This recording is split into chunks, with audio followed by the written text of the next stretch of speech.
Je ne connais pas Charlie Kirk, mais je connais la religion qui l'a tué. Vous savez qu'il était haï, mais cette haine n'est pas suffisante pour réclamer sa mort. Sa mort était réclamée par une théologie. N'oubliez pas de vivre. Je ne suis pas citoyen américain, je vis de l'autre côté du monde et je suis français. C'est-à-dire que Trump n'est pas mon président et Biden n'était pas mon candidat. Je n'avais aucune chance de rencontrer Charlie Kirk. Pourtant, j'ai quelque chose d'important à vous apporter, même si vous n'êtes pas français, même si vous n'êtes pas américain. La religion qui a tué Charlie Kirk est d'origine française. Du moins, la France a tenu un rôle fondamental dans le développement de cette religion qui a tué Charlie Kirk. C'est une guerre de religion, et c'est en France qu'a été initiée cette guerre de religion. C'est aussi d'abord en France que cette religion a pris le pouvoir, est devenue puissante, et ce depuis plusieurs siècles, la rendant capable de répandre sa théologie mortelle dans le monde et de tuer Charlie Kirk. Faisons un peu d'histoire, mais pour commencer, je vous pose une question d'éducation civique. Quelle est la devise de la République française ? Vous me répondrez « liberté, égalité, fraternité ». Mais en disant cela, vous n'aurez qu'à moitié raison. Vous connaissez une partie de la vérité, mais vous en ignorez une autre partie car ce que vous connaissez est un fragment de cette devise. Et sans la totalité de cette devise, et sans son contexte, vous ne pouvez pas en connaître le sens. En fait, le sens que vous lui donnez spontanément est apocryphe. Il faut donc revenir à la Révolution française et voici la devise complète. Unité, indivisibilité de la République, liberté, égalité, fraternité, ou la mort. Selon cette devise révolutionnaire française, soit vous êtes frère, égal et libre, soit vous êtes mort. Certains pourraient croire par erreur que l'expression « la liberté ou la mort » signifie se battre pour sa liberté jusqu'à la mort. Peut-être certains l'ont-ils vécu comme cela. Mais là encore, c'est une interprétation apocryphe. Les symboles associés à cette devise enlèvent toute ambiguïté, et les actes ont démontré de manière définitive le sens exact de cette devise. Soit vous êtes frère, égal et libre, soit vous êtes mort. Comment donc le révolutionnaire décide si vous êtes frère, libre et égal, ou si vous devez mourir ? C'est là qu'on entre dans le dogme religieux. Dans la pensée révolutionnaire française nourrie par les Lumières, la fraternité qui fait de vous quelqu'un de libre et égal, cette fraternité est produite par le contrat social. C'est une foi, c'est un dogme religieux. Le révolutionnaire croit que la nationalité est produite par le contrat social.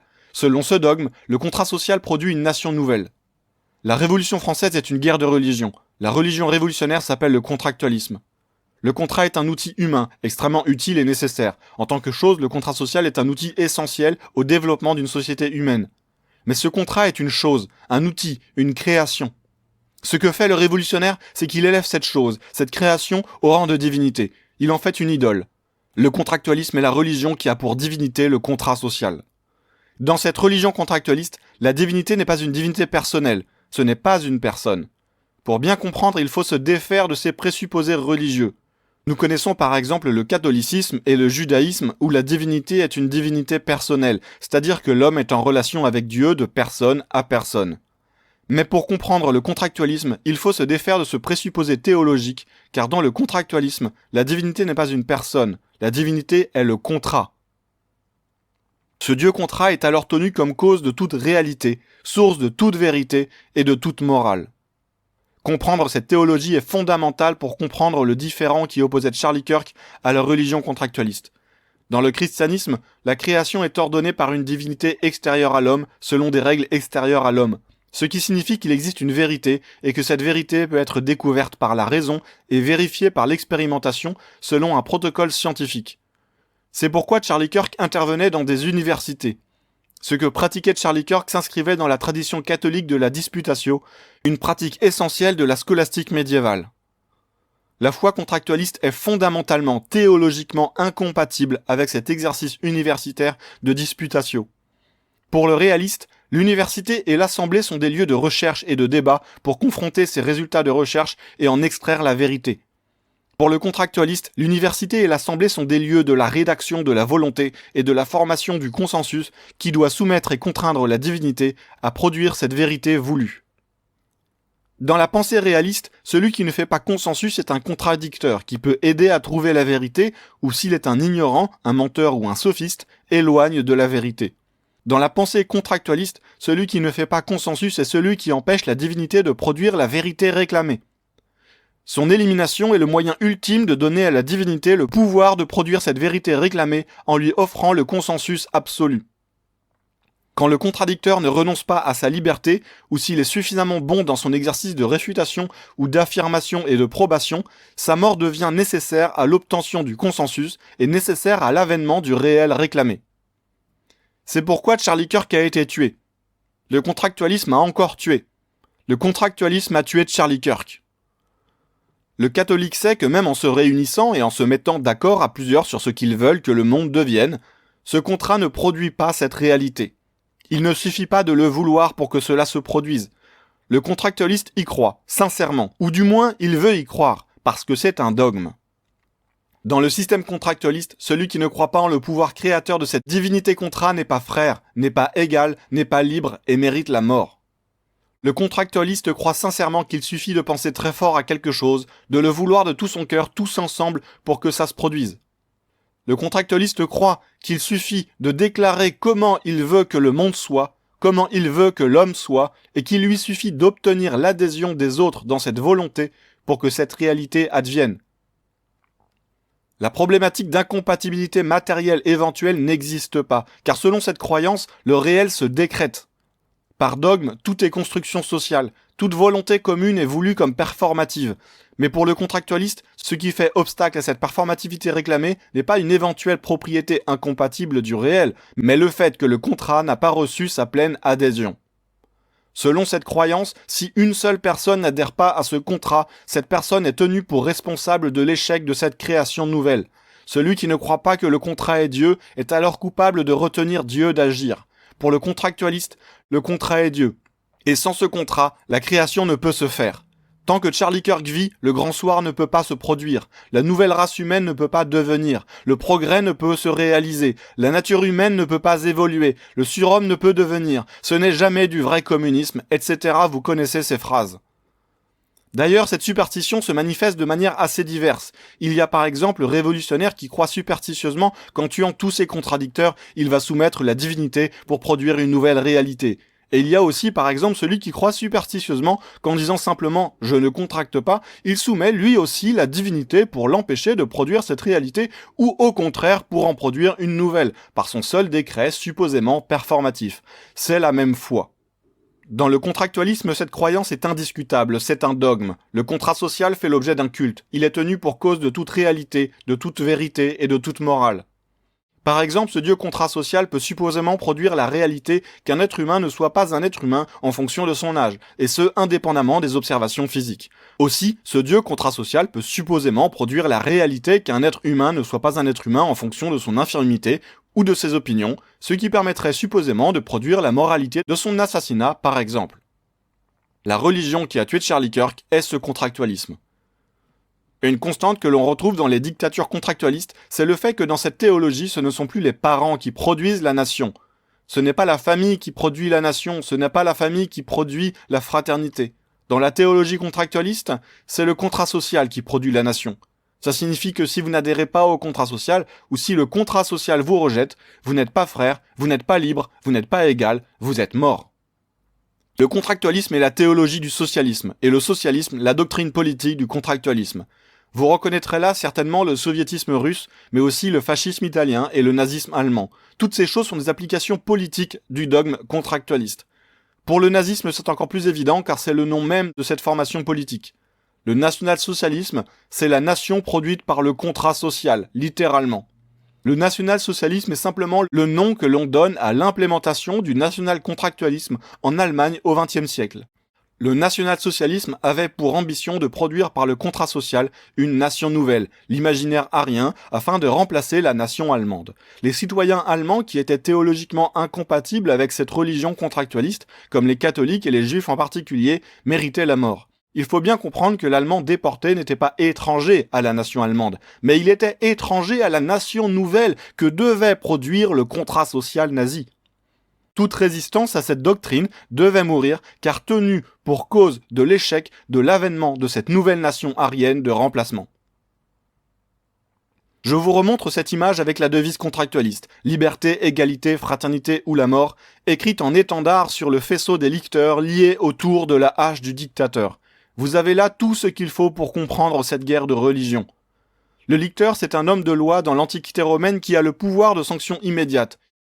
La Révolution française a mythifié le licteur et a réinterprété cette justice expéditive comme application politique de cette foi contractualiste. Le révolutionnaire s'identifie à un homme qui se promène avec des roseaux attachés entre eux, le faisceau, pour désigner un coupable, délier les bâtons et les distribuer à la foule pour le battre. La particularité révolutionnaire, contrairement au licteur de l'Antiquité, c'est que puisque c'est le contrat social qui lui permet de déterminer la culpabilité de l'homme, la réinterprétation révolutionnaire du licteur est au sens littéral une ratonnade, une violence physique contre une minorité ethnique ou un groupe social, l'ethnie pouvant être en fait une pure construction sociale, puisque selon cette religion, la nation est produite par le contrat social.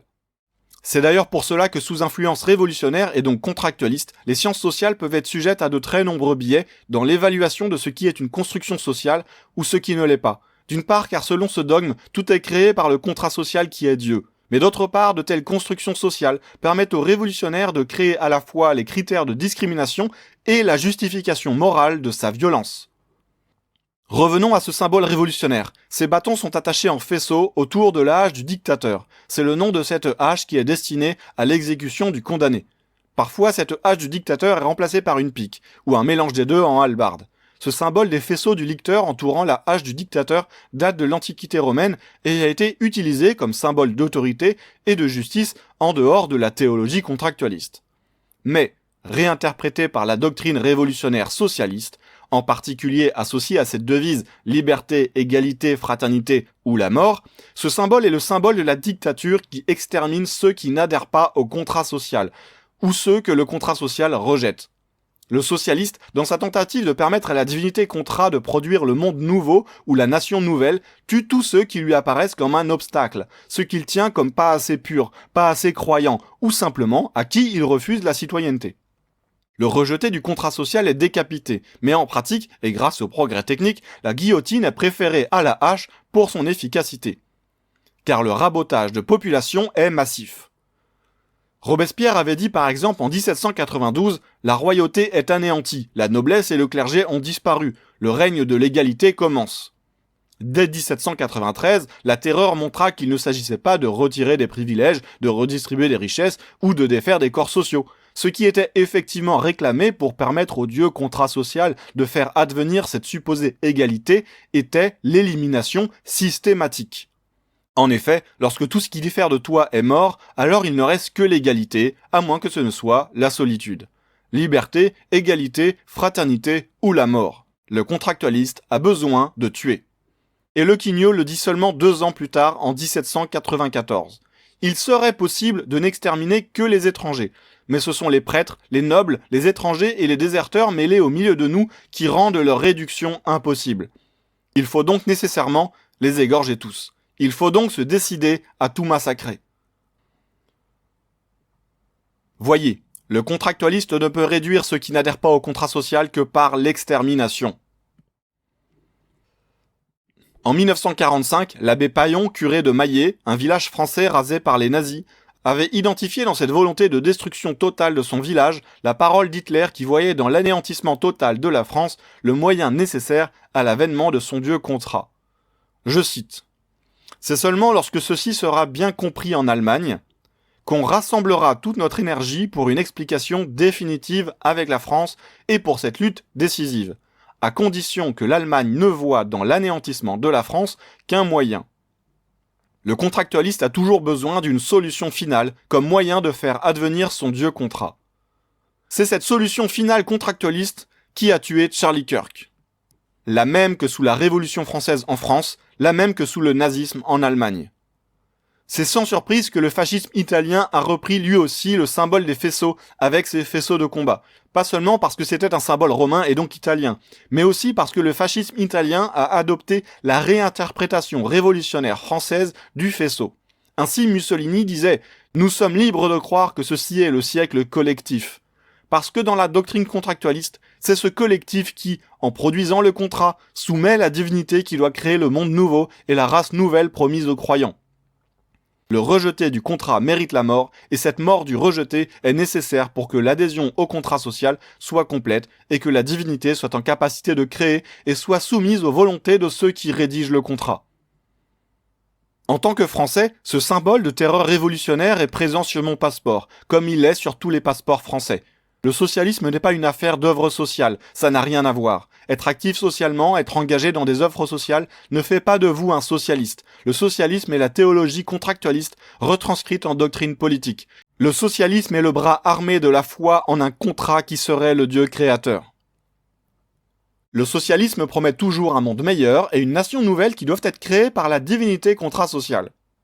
Plutôt que de reconnaître l'erreur de cette superstition comme cause de l'échec de cet avènement, le croyant contractualiste tient pour cause de l'échec l'existence même de celui qui ne partage pas sa foi.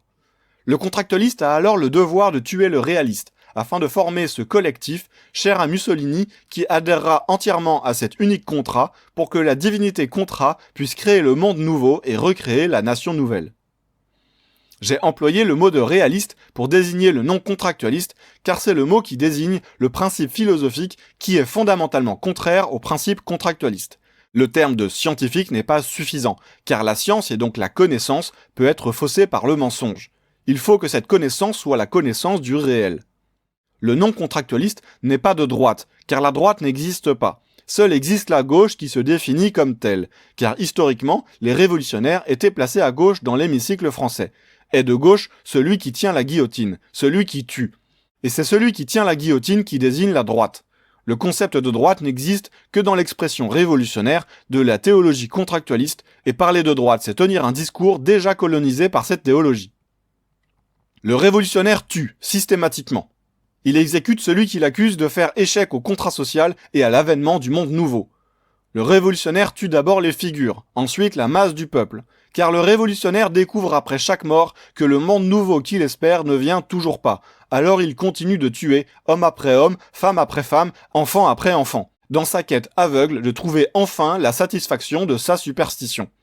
Ainsi le général Grignon a ordonné en 1794 « Je vous donne l'ordre de livrer aux flammes tout ce qui est susceptible d'être brûlé et de passer au fil de l'épée tout ce que vous rencontrez d'habitants. » Auquel il lui a été répondu « Nous en tuons près de 2000 par jour. J'ai fait tuer ce matin 53 femmes, autant d'enfants. J'ai brûlé toutes les maisons et égorgé tous les habitants que j'ai trouvés. » C'est donc toujours la mort, la hache, la guillotine, la terreur, le terrorisme. Nous sommes très fiers de la Révolution française. Nous portons le symbole terroriste de la mort révolutionnaire sur nos passeports. Nous avons célébré avec le monde le massacre de masse par guillotine pendant les Jeux Olympiques et nous avons été félicités pour cela. Nous avons parfois du mal à identifier cette idéologie contractualiste parce qu'elle se renouvelle sans cesse avec une esthétique nouvelle. L'esthétique de la Révolution française est différente de l'esthétique nazie, de l'esthétique fasciste, de l'esthétique communiste, etc. Vous ne pourrez jamais dénoncer le mal en ne nommant que ses déguisements. Vous ne pourrez jamais dénoncer le mal en parlant du bruit des bottes, d'odeurs nauséabondes et de reflets rouge-brun. Le national-contractualisme n'est pas une affaire d'uniforme. Le national-contractualisme est une affaire de théologie. Cette théologie peut se revêtir de vert ou de rose pour survivre et se renouveler, ou de toute autre esthétique nouvelle qui la fera paraître comme séduisante et neuve à de nouvelles générations et de nouveaux territoires. Et cette théologie nourrit une guerre de religion depuis plusieurs siècles désormais, et cette guerre de religion a tué Charlie Kirk. Je ne peux m'empêcher de voir la ressemblance entre les résistants chrétiens de la Rose Blanche en Allemagne nazie, qui ont été guillotinés pour avoir distribué des tracts dans une université, et la mort de Charlie Kirk, chrétien abattu par balle dans le cou, donc égorgé en fait, pour avoir porté ses convictions lors d'un débat dans une université. Comme le dit Vincent Peillon, ancien ministre de l'Éducation nationale en France, on ne pourra jamais construire un pays de liberté avec le catholicisme. Il avait dit cela pour promouvoir son livre « La Révolution française n'est pas terminée ». Nous sommes dans une guerre de religion et nous connaissons la religion qui a tué Charlie Kirk. Ça s'appelle le national-contractualisme ou tout simplement le contractualisme. C'est la même religion qui a enfanté et nourri le nazisme, le bolchevisme, le fascisme, la Révolution française, et cette religion tue. Cette religion ne supporte pas la contradiction. Cette religion requiert l'adhésion totale, par la soumission et la mort s'il le faut. C'est son principe le plus fondamental. Dans le contractualisme, il n'y a de liberté que si vous avez renoncé à votre liberté. La question n'est pas que vous ayez raison ou tort. Si vous n'adhérez pas au contrat social, ou si le contrat social vous rejette, vous méritez la mort. C'est aussi simple que ça. Liberté, égalité, fraternité ou la mort.